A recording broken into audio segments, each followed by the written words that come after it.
2. I'll be reading a passage from the book To Kill a Mockingbird. Why is this book important? Because it teaches you how racism affects everyone, how it could change your life.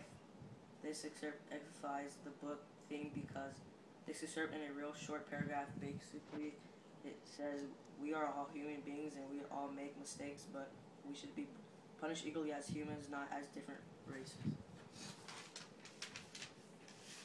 You know the truth. The truth is that some Negroes lie, some Negroes are immoral, and some Negro men are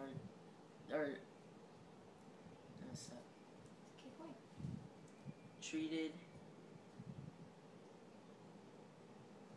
Some Negroes are immoral, some Negro men are not trusted around women, black or white. But this is a truth that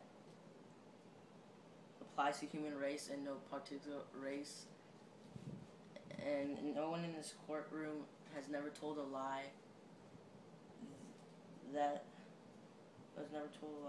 who has never done an immoral thing.